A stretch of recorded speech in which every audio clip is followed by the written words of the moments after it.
In 2021, PD Movers invited a group of Black and African American individuals with Parkinson's and their care partners to develop an educational guide for Parkinson's designed specifically for the Black and African American community. This group of movers includes doctors, researchers, and teachers from Columbia University Irving Medical Center and Teachers College, Columbia University. What came from those initial gatherings is a beautiful storybook filled with narratives of African American and Black individuals and care partners who are living and thriving with Parkinson's. The following webinar is the first in a series of 3 where you will get to meet the movers of this storybook and advocacy coalition and learn how they have been removing the mysteries and misconceptions of Parkinson's in their communities through storytelling and more.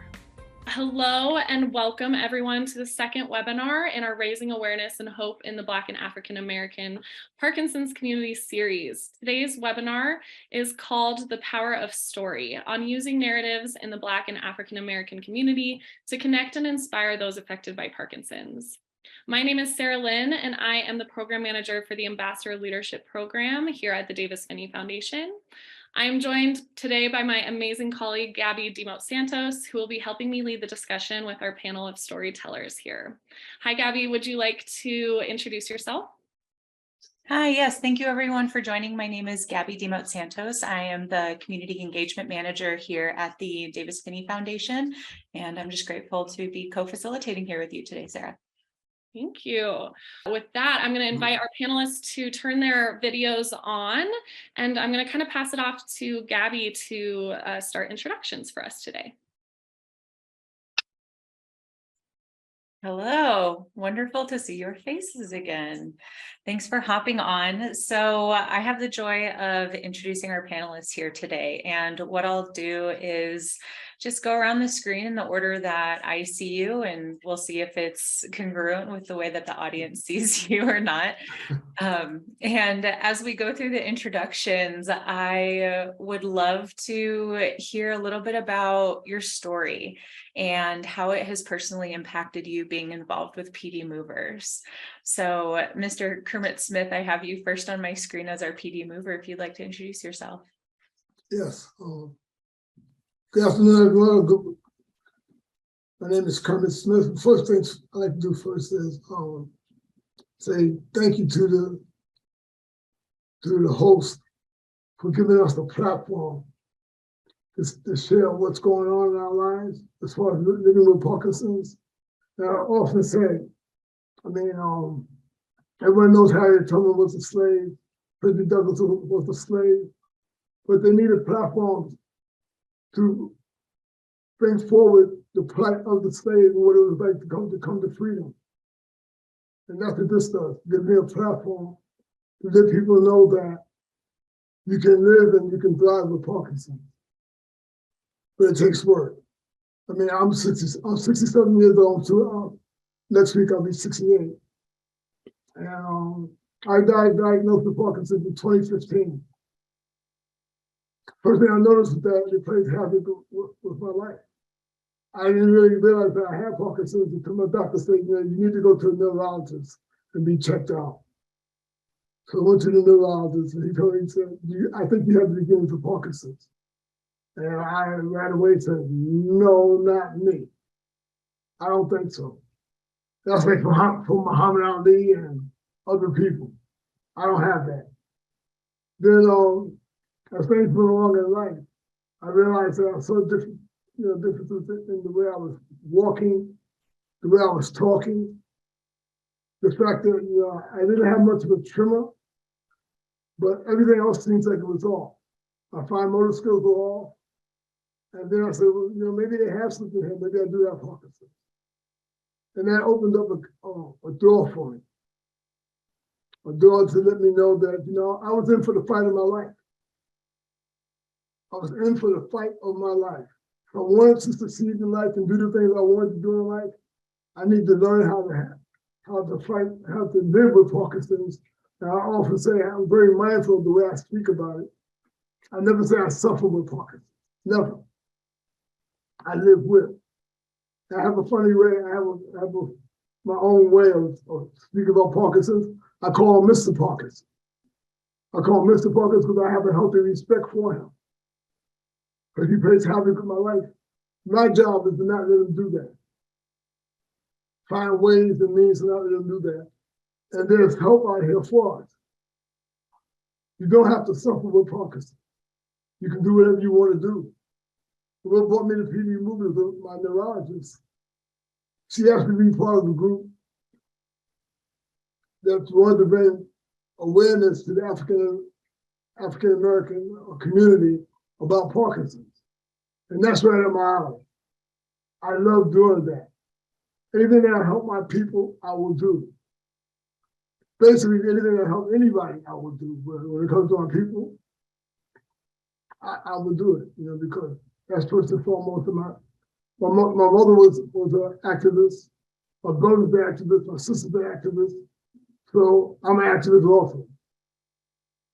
So this, being a PD mover is very, very important to me. Very, very important. It just, it's just something that I'm born to do. And God gives us all something to do in life. We find what we need to do, God gives us something to do. My job is just to be obedient to God and just do it. I'm very happy to be a PD mover. I'm very happy for the platform that I've been presented with today. And I'd like to thank everyone and thank everyone for coming. Yeah, thank you so much. And we're so grateful to have you here and share your story. It's so powerful. And really appreciate your metaphor in naming Mr. Parkinson. I think that's such a nice way to kind of identify and separate that part from an identity. So I think that's really powerful. Thank you. Richard Huckabee, I have you next on my screen. If you could share a little bit about yourself, your story, and how it has personally impacted you being involved with PD Movers. Well, hello, everyone. It is a pleasure being here. And I'm just excited to be able to share my story because I'm just so grateful that I'm able to. I wake up every morning with joy and gratitude and thankfulness that I'm still here. I would like to definitely thank the Davis-Phinney Foundation for giving us this platform. I would like to thank everyone involved in the PD Movers because this is an outstanding resource, an outstanding book, and we hope to reach the Black and African American communities so that they will understand that there's hope. So we'll get into that. But like I was saying, my name is Richard Huckabee. I was diagnosed with Parkinson's disease in 2013. But my story really started 9 years before that time. It was in 2004 that I realized that something was wrong with me. I knew something was going on, so I went to the doctor, and all I could say, I just don't feel like myself. I just don't feel right. So he gave me a number of tests and said, you're fine. I would do that for the next 9 years. I would be diagnosed with Lyme disease, vitamin deficiency, stress, panic attacks. I would just have so many misdiagnoses during those years. Then in 2013, my doctor was getting transferred to Florida. So she said, we done tried everything, Richard. We done had you hooked up to machines, MRIs, everything, and I just don't know what's going on with you. But since I'm getting transferred and before I leave, I'm going to send you to a neurologist. I went to that neurologist's office, and within the first 10 minutes of doing certain procedures, he had me touch my nose, touch his finger, touch my nose, touch his finger. He had me do this. He had me walk. Then he said, you have Parkinson's disease. And I tell you, I was devastated. I was happy on one hand to know what was wrong with me, but I was devastated that it took so long because so many things had happened to me along that journey. I lost my job because I couldn't maintain. I was having cognitive issues on the job, calling people by the wrong name. I had an executive management position, so I had to do a lot of tasks. And I just couldn't remember. I was freezing when I talk. I would hold a manager meeting with 40 people in the audience and I'm leading the meeting. And you can imagine I'm the only Black face in the meeting and I'm hosting it. And I'm freezing up there, not understanding what's wrong with me and having to tell them, I'm sorry, I'm gonna have to finish this on email and I'm gonna have to call an adjournment to the meeting because I froze. It was just devastating going through the 9 years before I got diagnosed. It's just a whole lot more involved than that. But I was happy to get diagnosed. And the one thing the neurologist did for me, because he couldn't really give me any answers other than you have Parkinson's disease, he almost made it sound like I was doomed. But he said, I will give you therapy. You could go get Parkinson-specific therapy. And really, that changed my life because when I went to that therapy session, what happened there, it was a drumming and exercise study that was coming up. And the therapist invited me to join that exercise study. And in that exercise study, it was a group of people, other couples and individuals, and we met. And we actually became friends. And this was in 2013. And still today, we are friends. We get together for hikes. We get together for breakfast. We get together for birthday parties to celebrate each other. And we talk. And from that connection, doors just started opening up. I learned about exercise. I learned about I should be going to a movement specialist neurologist instead of sticking with my general neurologist. So when I went to the movement specialist neurologist, the first thing that specialist did for me was send me to a PD 101 class. Now, this was 2 years after I was diagnosed. I got sent to a PD 101 class that talked about all kind of resources available in my area, from support groups, seminars. It was just a wealth of information. And it was there all along. I couldn't understand why the general neurologist didn't know about that class. It was the same hospital system.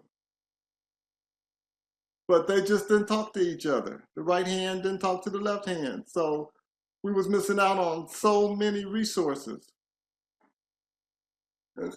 But this neurologist did something that I talk about in the book that really set me back. He prescribed a dopamine agonist, and that dopamine agonist had negative side effects on me. So I want people to be warned what dopamine agonists can do for you. It increases your dopamine, and what it did to me was give me compulsive behaviors. All of a sudden, I started gambling like crazy, didn't understand why. And that behavior almost cost me my marriage, finances, and so much. But I was able to get a grip on it by getting help. I went to see a psychiatrist who told me about Gambler Anonymous, went there, tried everything I could, and finally, in speaking with my doctor, telling my doctor what was going on, he described something else, but it was still a dopamine agonist. He described Repenerol. First it was Nupro, then it was Repenerol, the same thing. Finally, he took me completely off the agonist, and my compulsion went away. But in the meantime, I had talked to lots of people telling my story, that particular story, and they were saying they had compulsion, shopping compulsion, sex addiction, porn addiction, just whatever they had the propensity to, they was experiencing it. And I was saying, talk to your doctor. It may be that agonist that's giving you these urges, and let's get off of it. So I definitely wanted to share that part of my story.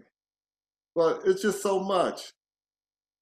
But the story ends in hope, because throughout everything, I learned about exercise. And I'm fortunate that I live in the city outside of Cleveland, where there's a wonderful facility called In Motion, where you can learn about exercise, Parkinson education, do as much exercise as you can, boxing, spinning, related disease type exercises. It's just wonderful, a wonderful resource.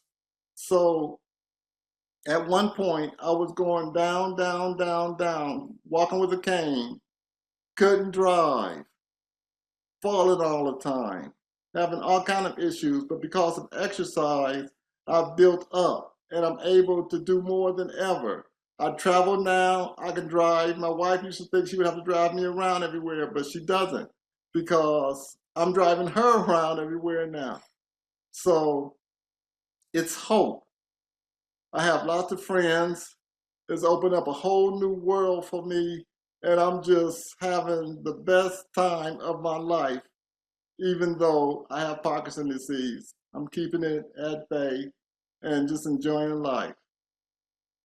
I think I went a little long, but thank you.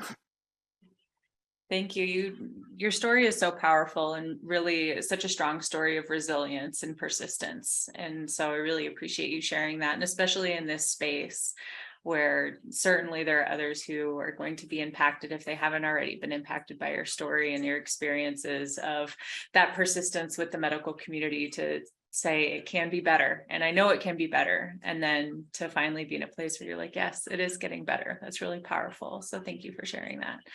And not off course at all. So thank you. Dr. Shaw, last but not least, I have you on my screen here.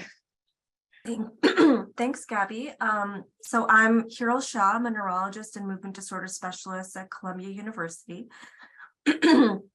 I think some of you heard from me last month as we brought together Denise and Bernard Coley, who are two of the other individuals featured in PD Movers, along with Whitney Lewis, who's CEO of Parkinson Council.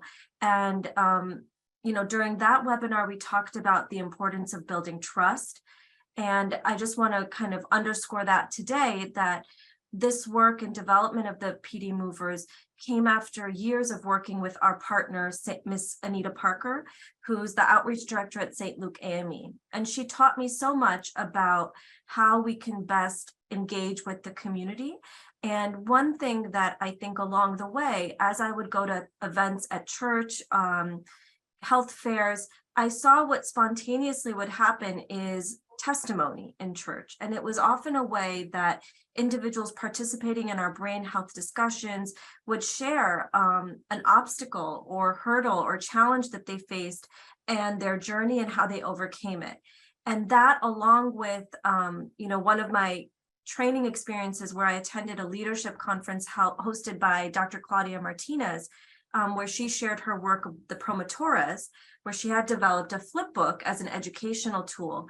But I think it was all of that put together that really created this idea of creating a book that includes first-person narratives where you're really hearing from the individual, because obviously I don't need to tell you all, but how powerful stories of Mr. Smith and Mr. Huckabee are.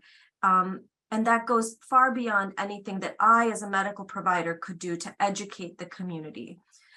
So I think that's why this tool, the PD Movers, has really taken off and been so engaging and well received, is because of the first person stories of these remarkable individuals that you're hearing from today. And that, coupled with the illustrations, I think it just shows us the importance of representation, the importance of the illustrations as another tool to tell stories and give you the emotion that's happening behind the words, which are so powerful. So, I think at the beginning of this webinar, Gabby asked the question, how have we been affected by being a PD mover? How have we been changed? And I just wanted to mention that for me too, it's been a very powerful and transformative experience. I've gotten to know the Huckabees, Mr. Smith, as well as the rest of the PD movers. I've gotten to meet advocates like Wendy Lewis and others in the field. And I think that it's also just continues to enrich and inspire me to make sure that we do everything we can to empower individuals so that they can too live and thrive. And I think that's one of our greatest missions, is that everyone may not have access to a movement disorder specialist or even a neurologist, but if we can somehow get a tool like this into their hands and they can educate themselves and be empowered, then nothing can stop them from making sure they get the care and treatment that they deserve and need. So I think that's the power of story, that when you share your story, it encourages others to open up and share their stories. I think many people are unfortunately living with this disease, isolated and alone and feeling disconnected from others. And so we hope to use the power of story to connect those so that no one feels that they're alone in this battle, that we're all here, and that we hear you, we see you, and that we want to understand where you're coming from.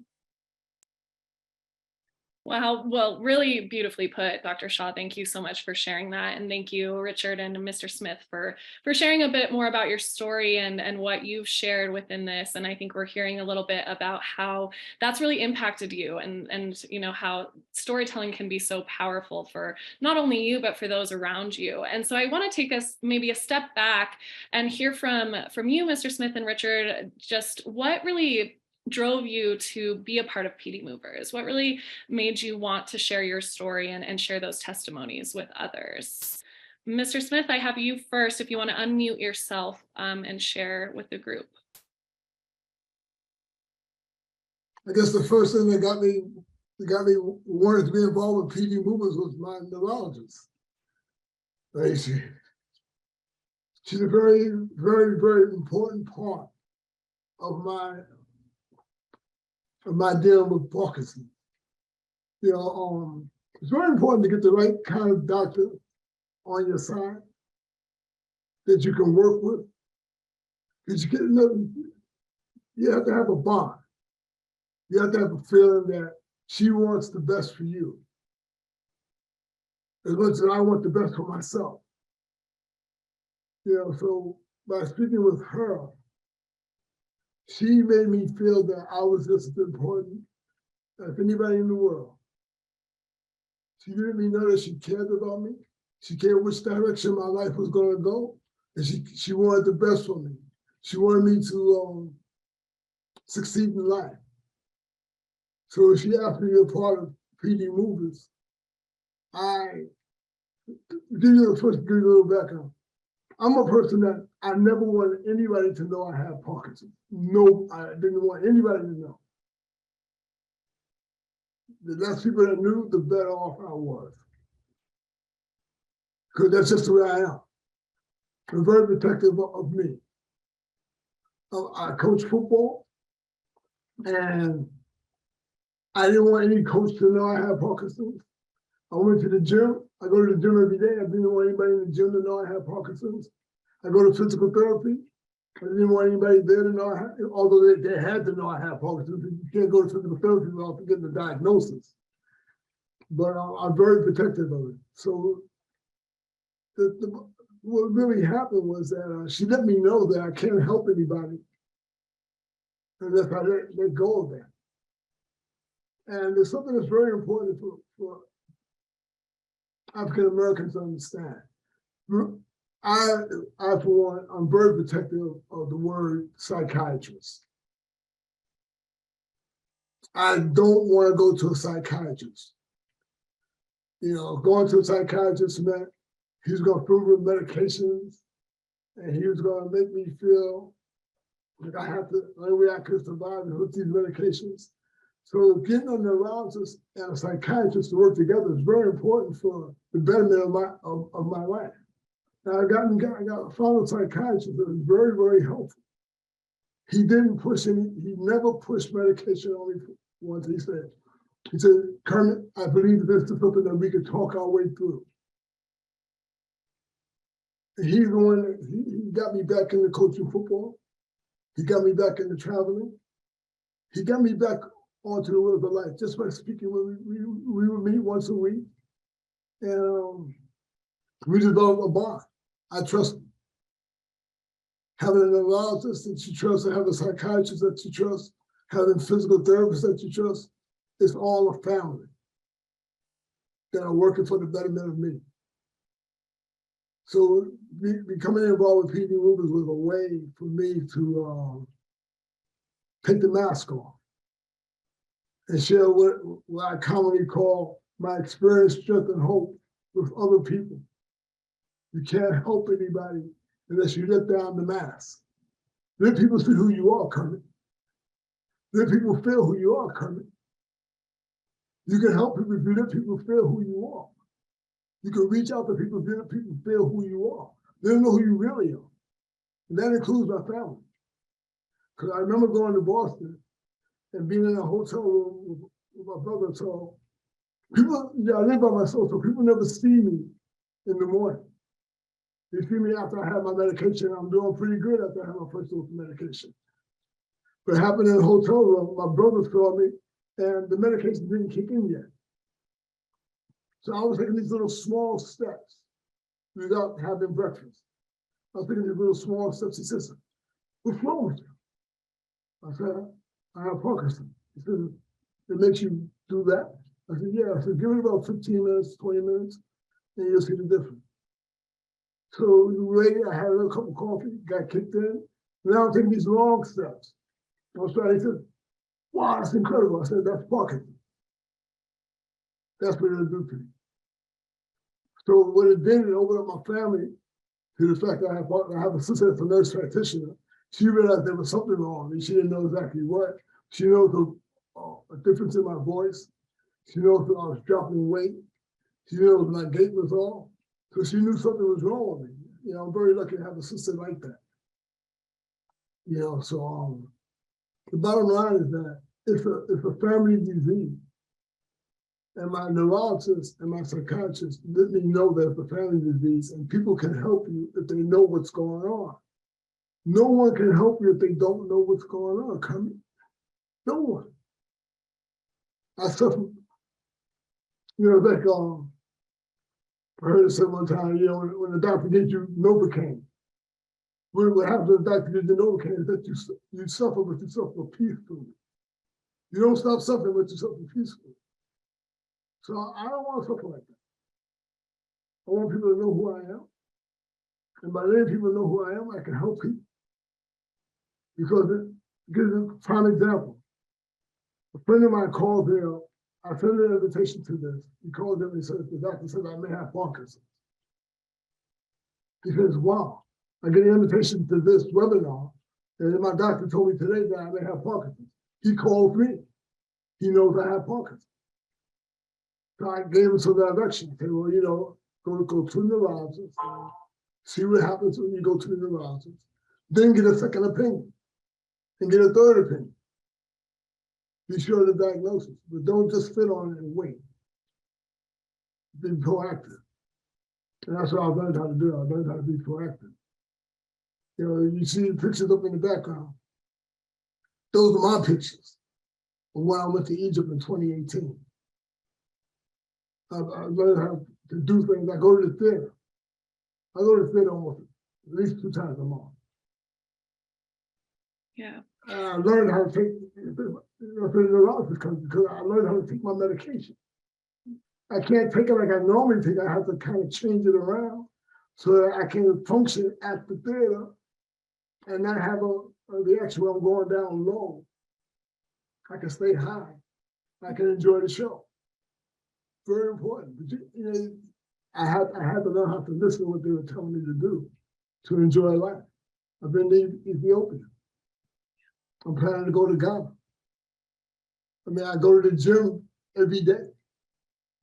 Like I said, I go to dinner. I mean, I live life. Life is a song worth singing. I'm going to do the best I can to sing this song called Life as long as I live. And I better stop talking.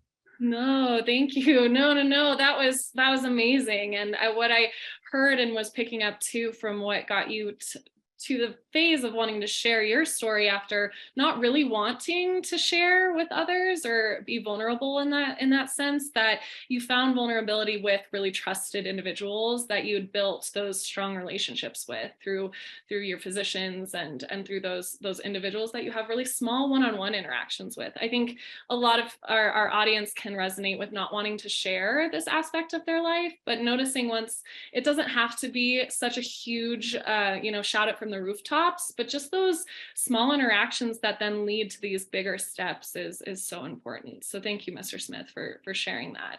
Richard, I'd love to hear from you. What got you interested in getting involved with PD movers and sharing your story? Well, for me, it was a natural progression of events.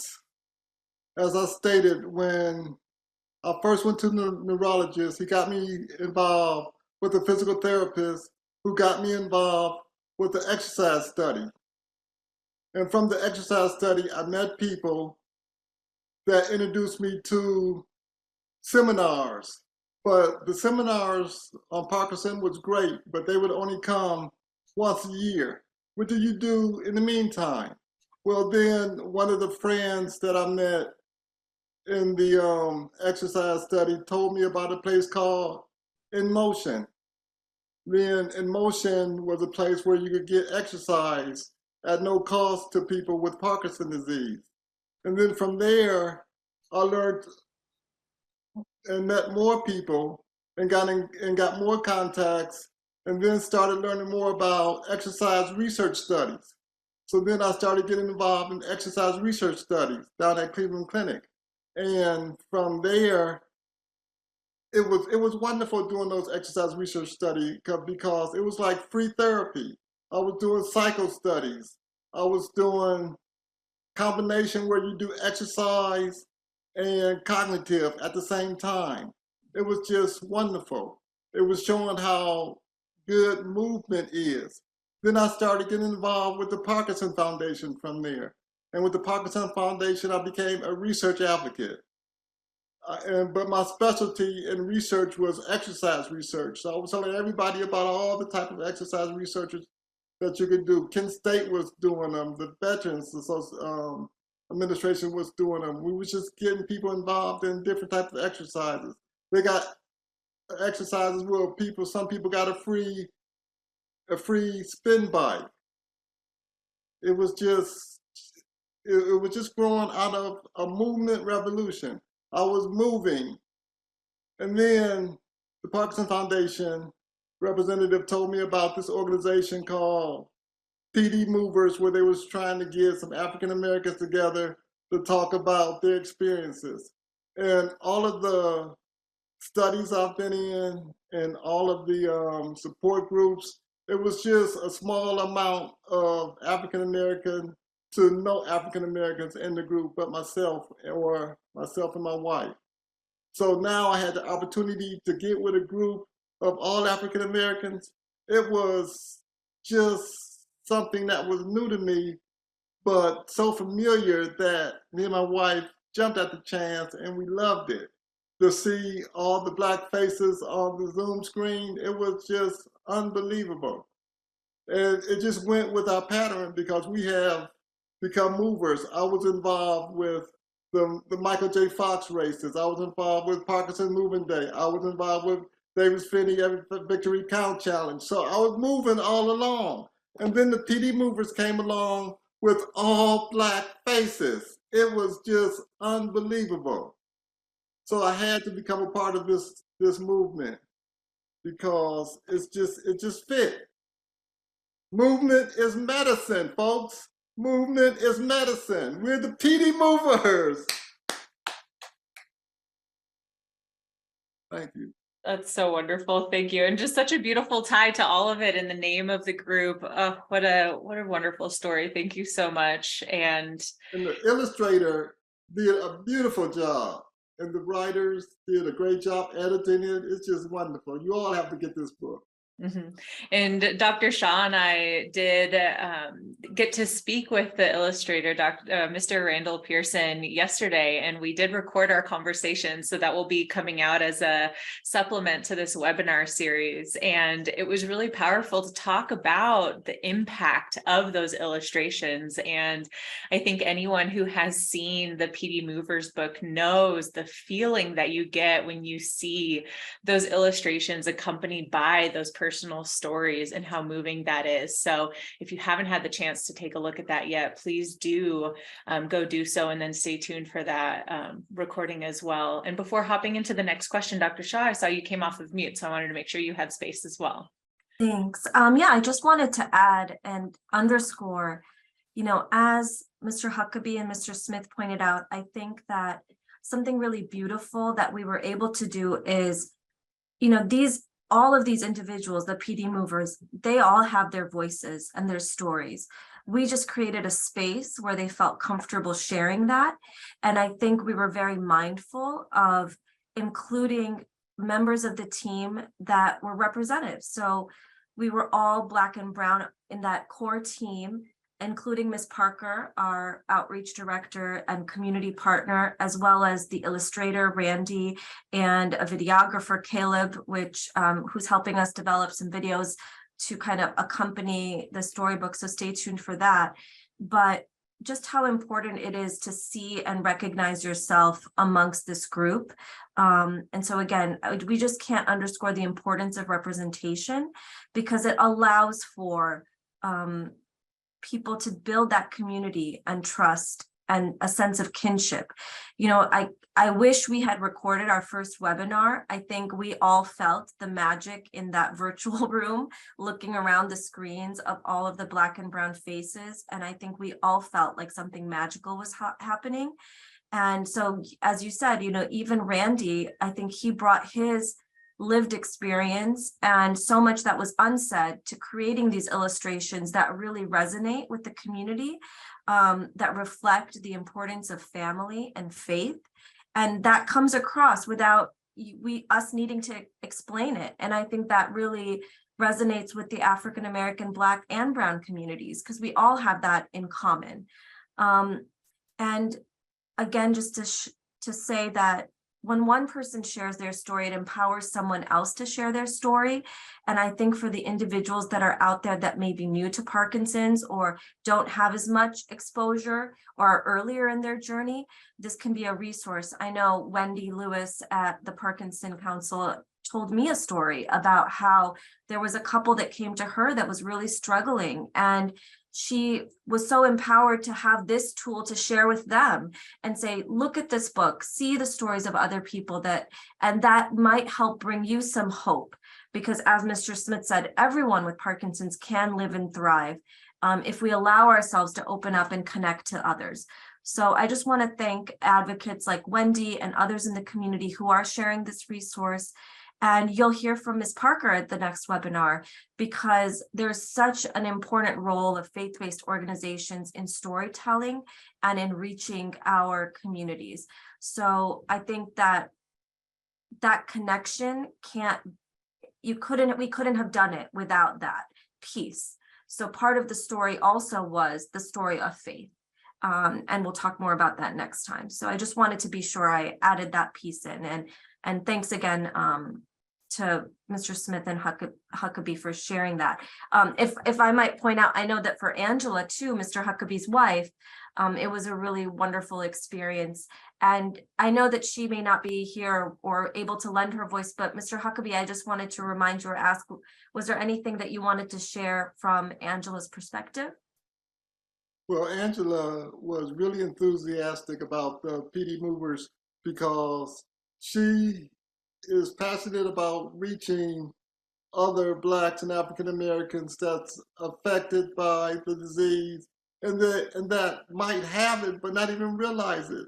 So she was excited about building the awareness in the Black and African American communities and having this tool to talk and to introduce the topic. It's just a wonderful tool, and she's really happy to be a part of it. Thank you so much. And I just want to also take that moment with all of the power in how you've been sharing your stories. While recognizing being respectful of your time and want to have time for our Q&A, is just a couple of words or a sentence on what has been the result for you personally, sharing your experiences and sharing your stories. What has that done for you? Yeah, Mr. Smith, I saw you come off of mute. Well, the first thing that has done is renew my faith in God. When I was first diagnosed, I was at a period in my life, I just lost my mother. I stopped working, I retired, I've been on my job 41 years. I was at a very low point in my life, and then came a diagnosis of Parkinson's. So I was questioning God, why you give me this? I've done the things that you wanted me to do, and now you give me Parkinson's. Well, then I have to realize, well, God doesn't give you Parkinson's. Parkinson's is a byproduct of life.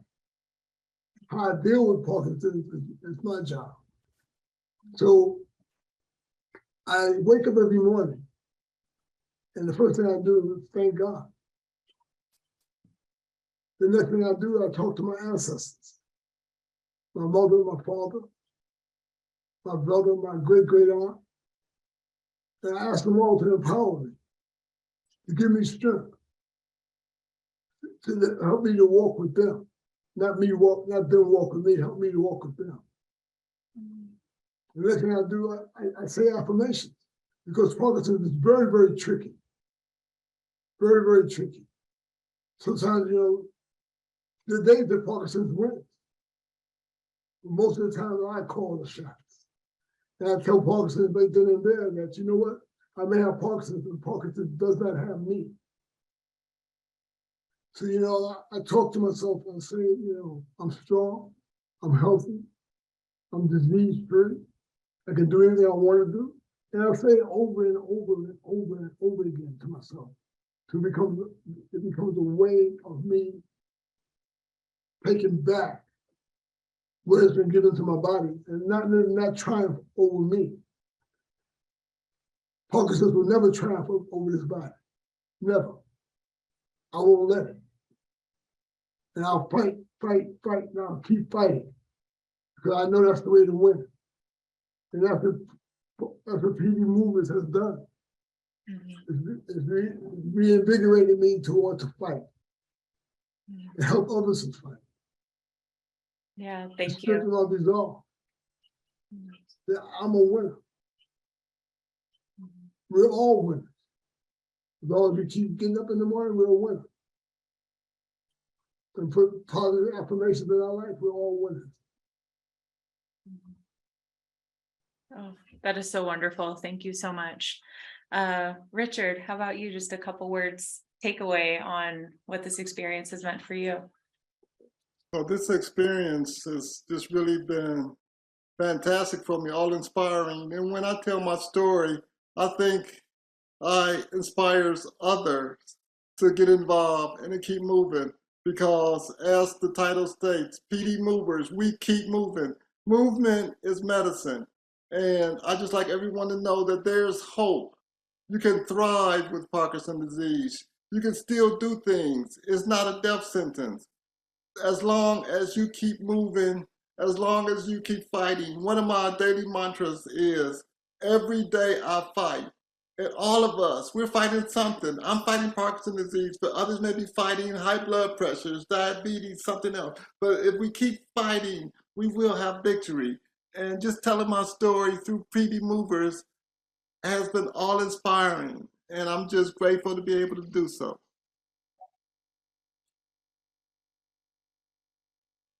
Oh, thank you so much.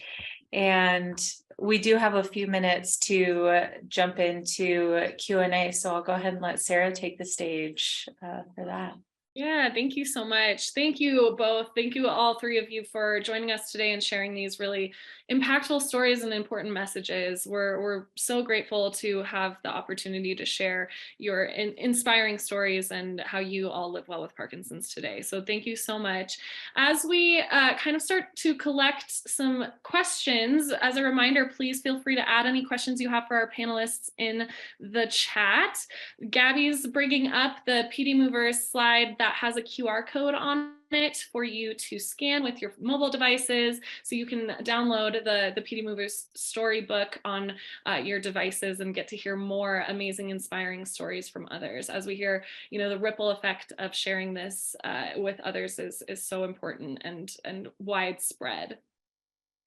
So as we kind of let you all take some minutes to collect your thoughts and ask some questions, we've seen a lot of really just grateful comments come through around, what wonderful, inspiring stories. Thank you so much for sharing with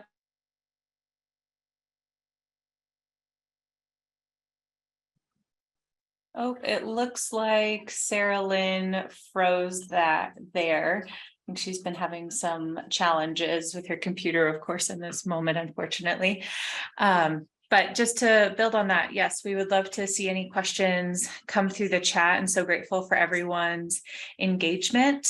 And we do have one question that we can start off that was from our last webinar that we carried into this one. So for anyone who it feels appropriate to respond, there was a question regarding storytelling and asking if the book does address the African American and Latino population, to know if Indians are included. So I might Yes. of Indian I take that one on, although I've been hearing and I also identify as a person of color. I think that more important than these social constructs are likely our shared experiences and what we have in common.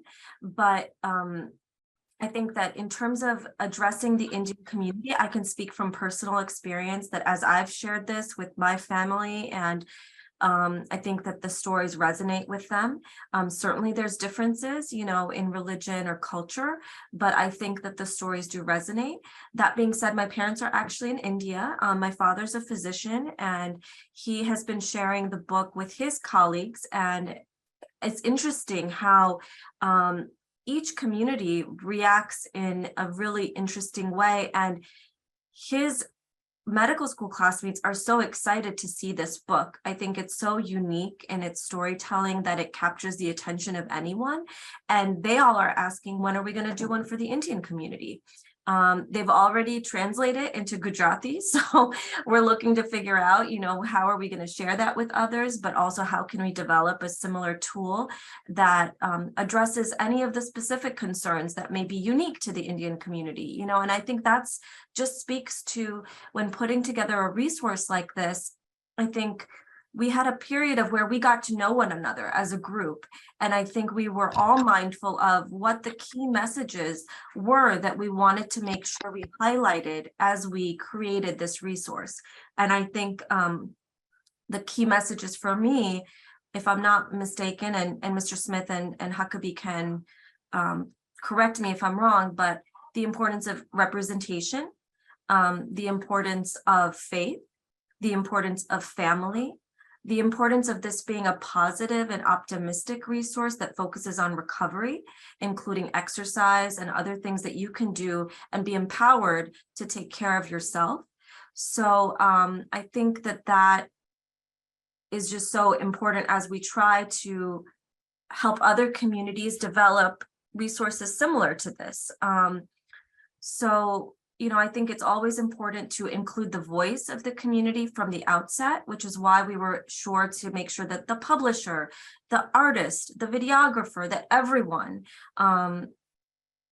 identified themselves as African American, Black, Brown, so that we had that shared experience. So there was that immediate sense of trust and comfort as people shared very vulnerable experiences for themselves, and even sometimes shared stories that they had never shared outside of this group. I know that Mr. Smith, that was true for you. So I'll let the others, jump in. Yeah, thank you. You want to go? You don't have to have a response if you don't have one. That's okay. Mr. Smith has something he wanted to say. Great. I think that Dr. Shaw hit it right on the head. When I think about it, I think that it's very important that we get this out to the community. African American community is very, very, they don't like going to doctors. If you mention the word psychiatrist, that's a no-no. When I was having problems with my voice, for example, I was having problems with my voice, and my voice, I was speaking like this. So Dr. Shaw, she recommended I go to LSBT training. I think it stands for Lou Silverman Voice Training. And I learned how to raise my voice, I learned how to speak. So whatever's going on in your life, we have things that are there for you. If you just open up this way and know what's going on, that will help you. You know, so I'm very, very happy to be part of this. And again, I want to thank you all for the opportunity so I can raise my voice and let people know that there's hope out there. There's people out here that want to help you. But you got to first want to help yourself. And if you want to help yourself, people will come to your rescue. That's the way God works. You let people know what's going on. God, that's all. If you don't like the word God, the universe. The universe will give you what you want, but you got to tell the universe what's going on with you. And if I could just jump in and add on to what Mr. Smith said about, I think he's not alone in having this experience of being reluctant to seek psychiatric treatment. I think, unfortunately, mental health and mental health treatment is stigmatized across many cultures, including the Indian culture. I know that in my family, mental health is something that is brushed under the rug. We don't discuss it. It's seen as a weakness. It's seen as something that you should just be able to overcome with yoga or meditation, or which are wonderful modalities and can be very effective. But I just think it's so critical that we work to normalize this in our community, including Parkinson's disease, so that having people like Mr. Smith and Mr. Huckabee who are willing to share their experience, willing to speak openly about being at Gamblers Anonymous or being in treatment with a psychiatrist is so empowering for others who look to them and see a strong Black man who doesn't appear weak, doesn't appear in any way to be someone that you would think would be stigmatized or have any vulnerability or insecurity. And I think that when we share our vulnerability with others, it really opens the door to allow them to be vulnerable and to recognize that these are issues that are a part of life and part of humanity and the fabric of our communities, and that we need to talk about them and connect people to the appropriate resources, because there's no reason for Mr. Huckabee to have suffered for so many years. And if him sharing his story prevents even one other person from suffering alone, we will feel that we've really achieved something wonderful. And I just noticed Dr. Groupman has a question in the chat. If you don't mind, I'll just take it on about applying this model to other diagnoses with negative connotations that isolate people and discourage pursuit of treatment. I think absolutely. I think that this model of using first-person storytelling coupled with educational material, where the book is developed, or the tool is developed rather, with the community involved at every step, to make sure that, you know, we as doctors, and when I say we, I'm saying the medical enterprise, may be very well-meaning and think that the educational resources there are patient-centered or culturally sensitive. But I think unless you have a person with that disorder in the room, you can't be so confident. So I think it's a really wonderful model to destigmatize and normalize, as well as validate and give credibility to the individual. So I think by printing these stories in the book, I think it also gives so much credibility to the experiences of these individuals. And I think that's huge for the community at large, who feels like they can identify with that. But I want to be sure I let Mr. Huckabee speak too, because I saw he came off of mute. I know we're running out of time, so I just want to say one of my things I would like people to take away is to become an advocate for your own medical health. Because if you go to the doctor and they can't find what's going on with you, just request to see a neurologist yourself, because you got to become your own advocate.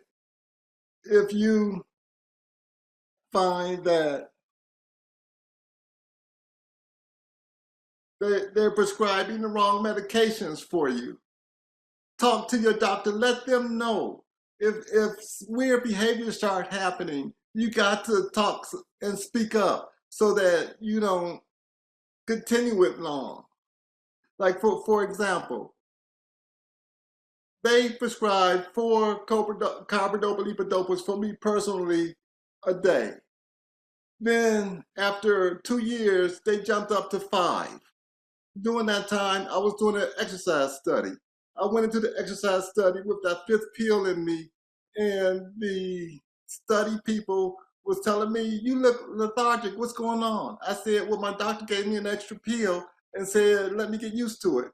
They told me, "You need to not take that pill. Let's talk to your doctor. Let's get you off that pill. You're exercising. You don't need that extra dose." So he took me off. Then he told me, if I'm going to exercise and let that be part of my medicine, then work hard at it, sweat. So I started to work hard and sweat. So pretty soon I went from 4 carbidopa-levodopas a day to 3. And this was in 2019. And I'm still at 3 because exercise is one of my medications. So become your own advocate and know that this is not a death sentence, that there is hope, that you could do what you set your mind to do, even though you have Parkinson's disease. Because as Kermit said, you may have Parkinson's disease, but Parkinson's disease does not have you. Thank you. Thank you so much. What a powerful message. And Mr. Smith, I want to give you some space if you have anything you'd like to say before we do some closing up and some housekeeping here at the end. I guess the other thing I'd like to say, again, I want to thank you for the platform, for being able to tell my story.